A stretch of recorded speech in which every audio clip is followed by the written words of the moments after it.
2. Mulheres no plano de Deus, auxílio idôneo. No mundo do esporte, uma performance excepcional, um gol de placa, o último ponto no vôlei, a cesta de 3 pontos que garante o campeonato. Sempre é repassada para os telespectadores vez após vez, em ângulos diferentes e em câmera lenta para cada detalhe ser apreciado. Gênesis 2 nos oferece um replay dos detalhes da criação de Adão e Eva, que nos apresenta alguns ângulos novos e fornece lições fundamentais sobre o plano de Deus para a mulher. 1. A mulher foi feita para subjugar a terra junto com seu marido. Gênesis 1.26 a 28, 2.15 a 21, mesmo antes de criar seres humanos como reflexo da imagem divina. Deus já falava em seu serviço como governadores da terra. Façamos o homem à nossa imagem, conforme a nossa semelhança, tenham eles domínio sobre os peixes do mar, sobre as aves dos céus, sobre os animais domésticos, sobre toda a terra e sobre todos os répteis que rastejam pela terra. E Deus os abençoou e lhes disse: Sujeitai a terra ou dominai sobre os peixes do mar, sobre as aves dos céus e sobre todo animal que rasteja pela terra. Gênesis 1.26 a 28. O casal reflete a imagem de Deus pelo desempenho dos seus respectivos papéis ao governar o mundo como um time criado por Deus. O trabalho precede a queda e é um exercício espiritual. Depois de criar o homem, Deus também delegou a ele a responsabilidade sagrada de cultivar e guardar o jardim. As palavras hebraicas traduzidas cultivar e guardar Gênesis 2 e 15 foram usadas mais tarde no Pentateuco para descrever o serviço sagrado do tabernáculo e a observância da lei, tarefas muito espirituais. Contudo, a essa altura da história do universo, o homem ainda estava só. O único aspecto da criação original que não cumpria todo o seu propósito foi a solidão do homem. Gênesis 2 e 18. Note, porém, que o homem estava só, somente no sentido horizontal. Afinal, ele já tinha companhia e comunhão com o próprio Deus. E tinha um relacionamento com a criação, sobre a qual fora posto como governador. Apesar disso, em ambos os casos, tratava-se de relacionamentos verticais e desiguais. Não era bom para o homem estar só, porque ainda não havia uma parceira no sentido horizontal para compartilhar a vida com ele. Embora fosse criado inocente, não foi criado completo. Keller e Keller elaboram ainda mais essa ideia. Temos assim Adão, criado por Deus e colocado no jardim do paraíso, e no entanto, não é bom que ele esteja só. A narrativa de Gênesis deixa implícito que nossa intensa capacidade relacional, criada e dada a nós por Deus, não se realiza inteiramente em nosso relacionamento vertical com Deus. Ele nos criou para precisarmos de relacionamentos horizontais com outros seres humanos. Por isso, até mesmo no paraíso, a solidão era algo terrível, à luz do contexto. E como já vimos em Gênesis 1.26 a 28, podemos afirmar 3 razões por que o homem estar só não era bom. 1. Sozinho, ele era incapaz de refletir alguns aspectos relacionais da imagem de Deus: unidade em diversidade, amor, comunhão, compromisso com a aliança, distinção de papéis com unidade de propósito. 2. Sozinho, ele era incapaz de reproduzir novos adoradores à imagem de Deus, conforme a ordem original de multiplicar-se e encher a terra.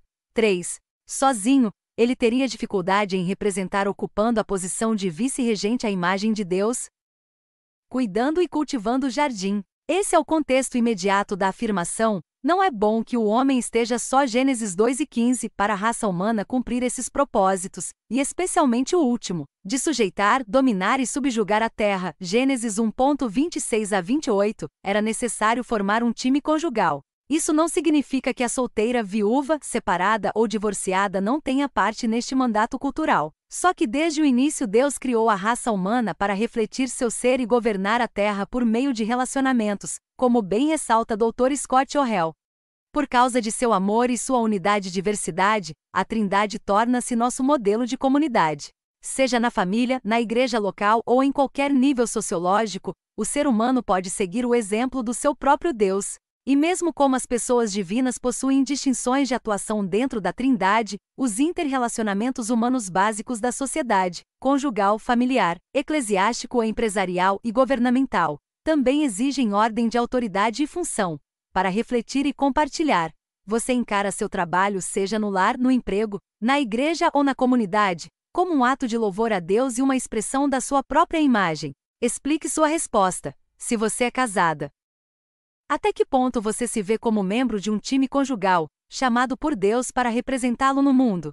O que impede que vocês sejam mais eficazes como time? 2. A mulher foi feita para ser uma auxiliadora idônea. Gênesis 2:15 a 21. Uma das coisas que mais nos causa frustração é quando temos a responsabilidade para cumprir uma tarefa, mas não temos as ferramentas necessárias para realizá-la. Imagine ter a tarefa de preparar um bolo de aniversário sem açúcar, leite ou farinha, ou de consertar uma roupa rasgada sem agulha e linha, ou de levar para casa um carrinho cheio de compras feitas no supermercado, mas sem nenhum saco ou caixa para carregar tudo, quando Deus deu ao homem a tarefa de cultivar e guardar o jardim.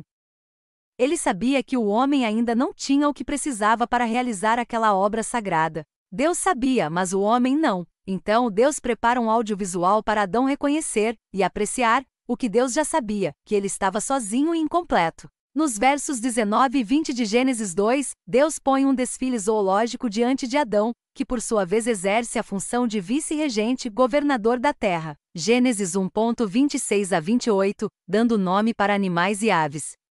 Quando Adão deu nome aos animais, ele certamente se tornou ciente da falta de uma companheira. Enquanto machos e fêmeas dos animais se apresentaram diante dele para o homem, todavia não se achava uma auxiliadora que lhe fosse idônea. 20b. Com essa revelação de que ainda lhe faltava alguma coisa e que não era bom que o homem estivesse só, Deus entra em ação novamente, criando justamente a mulher como companheira, amiga, auxiliadora e complemento para ele. 21 e 22. O auxílio mútuo expresso na criação da mulher como auxiliadora idônea. Gênesis 2:18 a 20 é fundamental na compreensão da importância do casamento e do papel da mulher. Infelizmente, o termo auxiliadora idônea tem causado frustração e confusão para aqueles que a entendem como rebaixamento servil ou escravidão da mulher.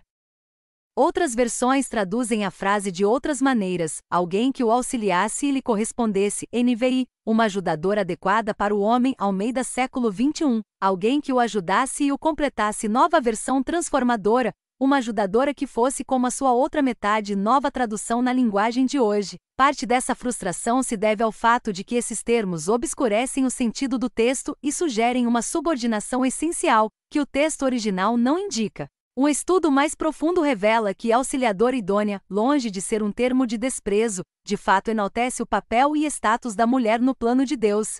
Quando o termo hebraico traduzido auxiliadora ezer, refere-se a pessoas no Velho Testamento. Descreve o papel da mulher como ajudante do homem em dois textos, Gênesis 2:18 a 20. Em quase todos os outros textos, é usado para designar ajuda divina. Confira. Salmos 121:1 e 2. Incluindo a ideia de assistência tanto material como espiritual, podemos entender, à luz da analogia do uso desse termo para descrever como Deus socorre o homem, que a mulher é refúgio, auxílio, amparo e socorro para ele. Como auxiliadora, ajudaria o homem nas tarefas de refletir a imagem de Deus. A 2. Reproduzir a imagem de Deus em novos adoradores e representar a imagem de Deus pela subjugação da terra.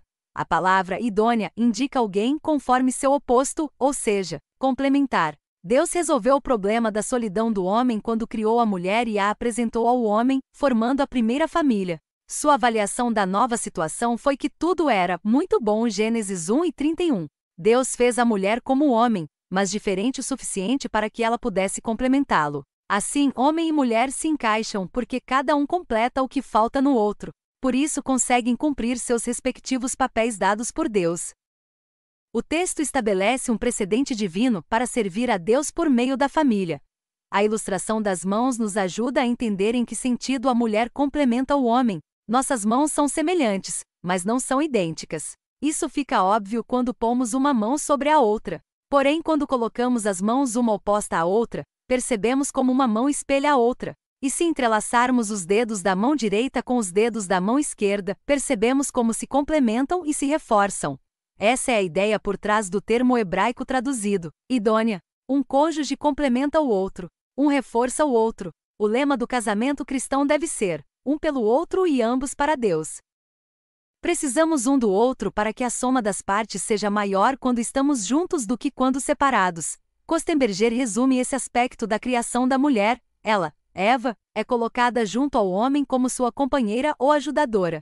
Em termos pessoais, ela suprirá a necessidade masculina de companhia. 2:18. Em relação à ordem de Deus para que a humanidade frutifique e se multiplique, encha a terra e a sujeite. 1:28. A mulher é uma parceira adequada tanto na procriação, como na sujeição da terra. Seu papel é distinto do papel do homem e, no entanto, é singular e extremamente relevante.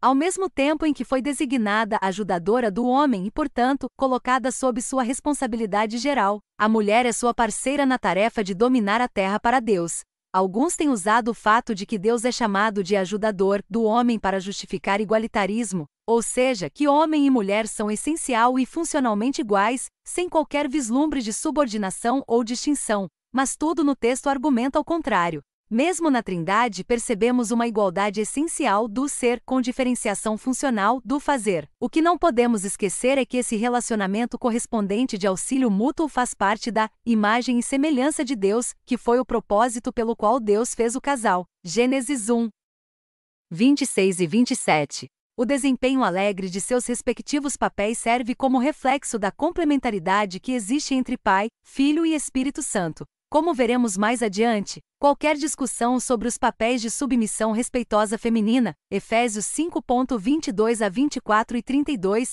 e liderança amorosa masculina, Efésios 5:25 a 33, que não leva em conta o propósito dos papéis no casamento como reflexo da imagem da Trindade, está fadada à superficialidade, banalidade e equívocos. O texto de 1 Coríntios 11:3 deixa isto muito claro. Quero, entretanto, que saibais ser Cristo cabeça de todo o homem, e o homem cabeça da mulher, e Deus o cabeça de Cristo. 1 Coríntios 11:3, da mesma maneira como o homem é cabeça, autoridade sobre a mulher. Deus o Pai é o cabeça de Cristo, sem qualquer conotação de inferioridade, como se o Filho fosse menos Deus que o Pai, uma heresia antiga. O reverendo Augustus Nicodemus Lopes reconhece a importância desse princípio. Partindo do relacionamento entre pai e filho, Paulo estabelece uma hierarquia que desce até a família. Uma ordenação divina que começa em Deus Pai e termina nos filhos, se formos seguir a cadeia hierárquica até o fim. Os que entendem a posição de submissão da esposa como uma coisa já passada, restrita ao pensamento machista da sociedade patriarcal daquela época, deixam sem explicação o sólido encorajamento teológico de Paulo nos relacionamentos internos da Trindade. Enquanto a Trindade for o que é o princípio de subordinação ao cabeça permanece válido para o casamento. Há várias implicações práticas desse princípio. Se duas pessoas sempre concordam, uma delas é desnecessária. Não nos casamos simplesmente para ter outra pessoa para carimbar nossas decisões unilaterais. Deus une pessoas diferentes e muitas vezes opostas justamente para revelar pontos cegos na vida do outro. Para servir de ferro que se afia com ferro. Provérbios 27:17, promovendo melhorias para que cada um seja mais parecido com Cristo Jesus. Romanos 8:29, é interessante notar que logo em seguida, Gênesis 2:24, Deus dará o relacionamento sexual ao casal casado como selo e símbolo não somente da intimidade e seriedade do pacto conjugal, mas também como uma representação física da complementação mútua que existe entre eles. Veja também Hebreus 13:4, observe que o desfecho da criação, da imagem de Deus, 1:27, manifestado no casamento, 2:24, foi muito bom, 1:31, o ápice da criação. A mulher foi feita para ou por causa do homem, como Paulo claramente afirma em 1 Coríntios 11:9. Texto em que o apóstolo esclarece justamente o papel e a submissão das mulheres nas igrejas. Porque também o homem não foi criado por causa da mulher, e sim a mulher, por causa do homem. A autora Marta Pease aponta o significado disso. A ordem da criação tem um significado no papel do marido e da esposa. O marido foi criado para governar sobre a terra, a esposa, em seguida, foi criada para ser-lhe uma auxiliadora idônea. Embora um não seja inferior ao outro, ambos foram criados à imagem de Deus e cada um foi criado para desempenhar um papel diferente. Para refletir e compartilhar. Dizem que opostos se atraem. Avalie essa ideia à luz de Gênesis 2:15 a 20. Em que sentido a frase auxiliadora idoneia enaltece o papel da mulher? Quais são maneiras práticas em que a esposa reflete a pessoa de Deus ao auxiliar, socorrer, ajudar, refugiar o marido? Conclusão. A câmera lenta de Gênesis 2 faz um replay da criação do homem e da mulher para que apreciemos os detalhes de como o casal casado reflete a imagem de Deus em seu relacionamento complementar. No progresso da revelação, logo notaremos como a queda alterou dramaticamente esse relacionamento mutuamente complementar. 3.7, 16 a 19. Os efeitos imediatos da queda foram manifestados em vergonha, perda de inocência e transparência. Culpa mútua, conflito e a corrupção da multiplicação da imagem de Deus nos filhos e do governo da terra. Chauvinismo masculino, feminismo desenfreado, conflito conjugal, inversão de papéis e muito mais surgem quando homens e mulheres deixam de realizar os papéis que Deus lhes deu para sua glória. O propósito da ajuda feminina não é exaltar o homem, não tem nada a ver com ele nem com ela. A ajuda da mulher contribui para que os dois alcancem um propósito eterno maior e mais nobre, muito mais amplo e significativo que sua própria existência individual. A mulher trabalha e serve junto do marido tendo em vista o mesmo objetivo para o qual ele trabalha e serve. Que objetivo é esse? A glória de Deus. A esposa ajuda o marido a exaltar e exibir a incrível magnificência do Evangelho de Jesus Cristo.